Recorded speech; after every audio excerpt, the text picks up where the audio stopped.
I don't answer my door anymore, not unless I'm expecting someone. That probably sounds paranoid, but if you'd opened your front door and found what I did standing on the other side, you'd probably stop answering yours too. This happened last October. I had just moved in a 3-story apartment building outside Columbus. It wasn't a bad place. Mostly young professionals, a few older couples, and a handful of college students renting together. The walls were thin enough that you could hear people arguing now and then, but otherwise it was quiet. I lived alone in apartment 312. Every night after work I'd come home around 9:30, microwave whatever leftovers I had, watch YouTube for an hour, then head to bed. After a month, I knew everyone's routines without really trying. The woman across the hall walked her golden retriever around 10. The guy downstairs always blasted classic rock while he cooked. The maintenance man vacuumed the hall every Thursday morning. Routine makes strange things stand out. It was a Wednesday when someone knocked.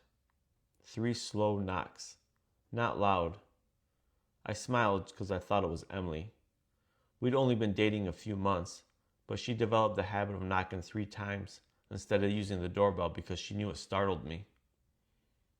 Without even checking the peephole, I unlocked the deadbolt. I grabbed the handle and twisted it, pulled the door open about 4 inches. A hand slammed at it so hard that it ripped out of my grip. Instinct took over. I shoved back with everything I had. The chain lock caught just before the door flew open. The impact rattled the entire frame. For a second, I couldn't even process what had happened.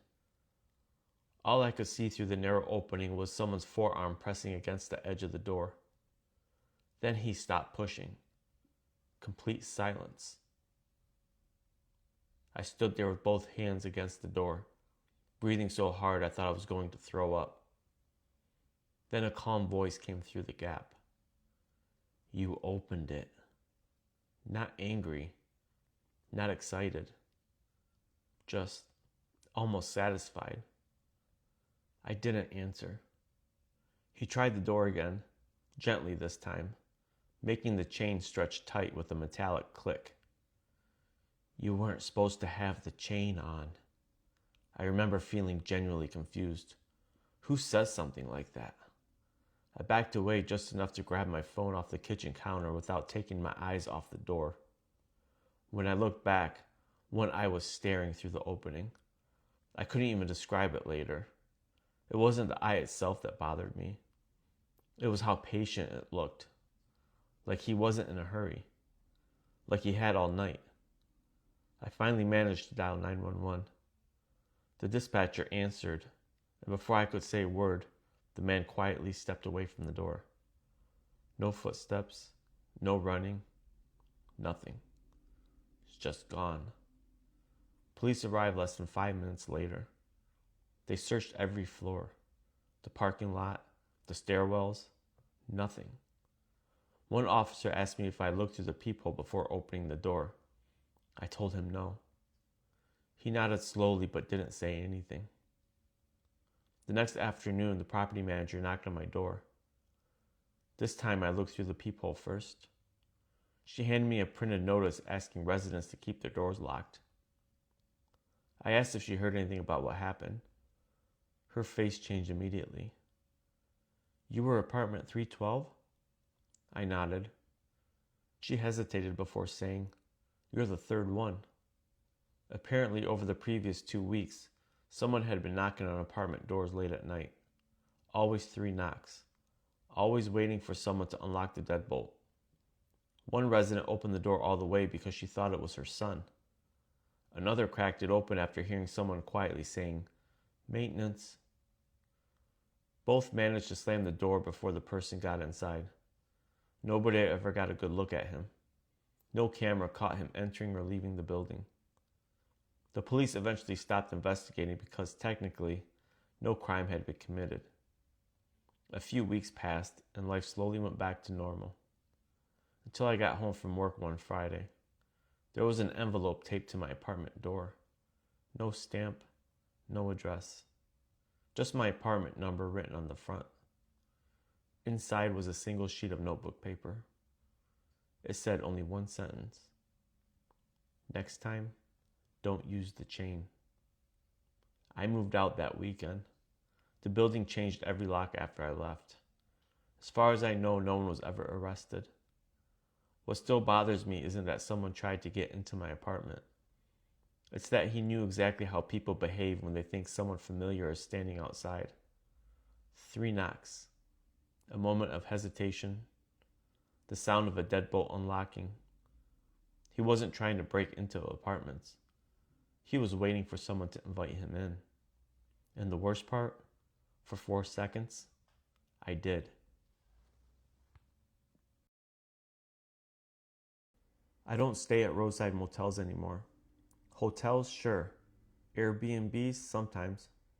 But those old one-story motels where every room opens directly into the parking lot, never again. About 4 years ago, I was driving from Michigan to Oklahoma for work. Around midnight, my alternator started acting up. And by the time I found the next town, my battery light had been glowing for almost 30 miles. The town barely deserved to be called a town. 1 gas station, 1 diner, a closed hardware store, and a motel called the Pinecrest Inn. The guy behind the front desk looked like I'd woken him up. He handed me a brass key attached to a faded plastic tag. Room 214, 2nd floor. When I parked outside my room, I noticed something immediately. There weren't many cars. Mine, an old pickup with a trailer, a white work van, that was it. Maybe 4 occupied rooms in the whole place. I wasn't thrilled, but I was exhausted. The room itself wasn't terrible. Outdated. Carpet smelled damp. TV barely worked, but it was clean enough. I locked the deadbolt, flipped the air conditioner, and passed out almost immediately. I don't know what time it was when I woke up, but I remember hearing someone knocking. 3 knocks. Not aggressive. I checked my phone. 2:17 a.m. I sat there for a second trying to convince myself I'd imagined it. Then it came again. 3 more knocks. I walked over and looked through the peephole. Nobody. I figured whoever it was had the wrong room. I was about to climb back in bed when someone spoke, very quietly. "I think you have my room." The voice sounded muffled, like it wasn't directly in front of the door. I frowned. That didn't make any sense. I looked through the peephole again. Still nobody. Then I realized something. The peepholes only let you see directly ahead. Someone standing tight against the wall beside the door wouldn't appear at all. I don't know why, but instead of opening the door, I called the front desk. No answer. I tried again. Nothing. Now I was annoyed more than scared. I cracked the curtain instead. The parking lot was empty. Then I noticed something strange. The room directly across from mine had its door open about 6 inches. No lights inside, just darkness. As I stared at it, the door slowly closed. Not slammed, not pulled, just clicked shut. Every hair on my arm stood up. I stepped away from the window. That's when the knocking started again. This time it wasn't on my door. It was on the room next to mine. 3 knocks. Silence. Then I heard a man's voice. "I think you have my room." Exactly the same words. Exactly the same tone. No answer. A few seconds later, 3 more knocks. Another room. "I think you have my room." He was working his way down the hallway, 1 room at a time, listening, waiting, hoping someone would open their door. I called 911. While I was talking to the dispatcher, the knocking stopped. Complete silence. Police arrived about 15 minutes later. They searched the motel. Nothing. No footprints, no damaged doors, nobody walking the property. The officer asked the motel manager why no one answered the front desk phone. The manager looked confused. "There hasn't been anybody working overnight here in almost 2 years. Apparently the office closed every night at 10. He showed them the security footage. At 2:17, You could see someone walking the second floor balcony, stopping at every occupied room, knocking 3 times, then moving on. His face never appeared. Every camera caught his backside. He wore a dark jacket and a baseball cap. Police never identified him. Before I checked out, I asked the manager if anything like that had happened before. He hesitated, then admitted that guests occasionally reported late-night knocking. Most people ignored it. A few opened the door. Nothing was ever stolen. No one was ever attacked. But every person who opened the door reported the same thing. Nobody was standing there, because whoever was knocking was already pressed flat against the wall beside the door, waiting for someone to lean out far enough. I've thought about that every time I stayed in a hotel since. If I'd opened my door that night, I never would have looked to my left. And I don't think that's an accident. I think he knew exactly where people look first. Straight ahead, not beside them. I opened the door because I thought it led to a storage room. If I'd known what was actually behind it, I would have walked away immediately. This happened when I was 26. I worked maintenance for a small apartment complex outside Pittsburgh. Most of the job was boring. Leaky faucets, broken garbage disposals, clogged drains. Nothing exciting. The complex had 6 buildings, all built in the early 1970s. Each building had a basement containing water heaters, electric panels, and storage cages for tenants. I spent a lot of time down there, enough to know when something wasn't right. One Monday morning, a tenant from Building C called the office complaining about strange noises. Not from another apartment, from beneath the floor. A woman lived on the first floor. According to her, every night around 2 a.m., she heard footsteps directly underneath her bedroom. Management assumed it was pipes. They sent me to investigate anyway. I checked the basement that afternoon. At first, everything looked normal. Water heaters, electric panels, storage units, concrete walls. Then I noticed something odd. At the very back of the basement, behind several old shelving units, was a door. I'd worked there nearly a year. I'd never seen it before. The shelving had apparently been moved recently, just enough to expose the frame. The door itself looked old, much older than the building. Solid wood, no markings, no lock, no handle on the outside, just a pull ring. I asked my supervisor about it later. He looked confused. What door? I explained where it was. He shrugged. Probably an old utility room. That answer should have satisfied me. It didn't. The next afternoon I went back, alone. I pulled the shelving away and grabbed the ring. The door opened inward. A narrow staircase disappeared into darkness. I immediately knew it wasn't part of the apartment complex. The concrete looked different. Older, rougher, like something built decades earlier. I shined my flashlight down the stairs. The beam disappeared into a tunnel.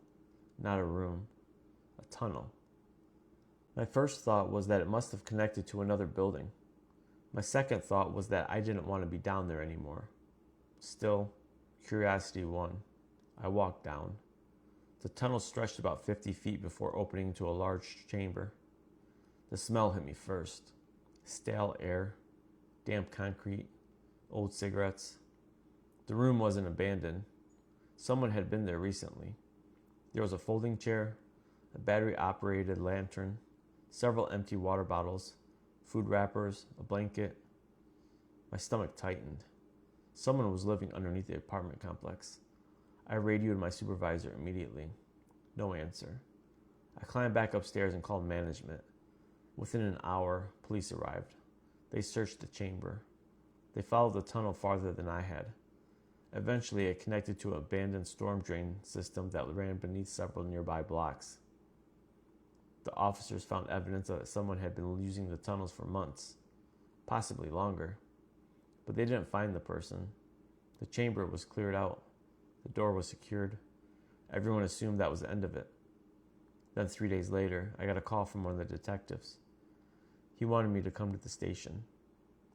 When I arrived, he handed me several photographs, pictures taken inside the underground chamber. Most showed the blankets and supplies. Then he handed me one final photo. I still remember the feeling when I saw it, because at first, I didn't understand what I was looking at. It was a photograph of a wall. Just concrete. Nothing unusual. Then the detective pointed to dozens of small marks scratched into the surface. Dates. Hundreds of dates.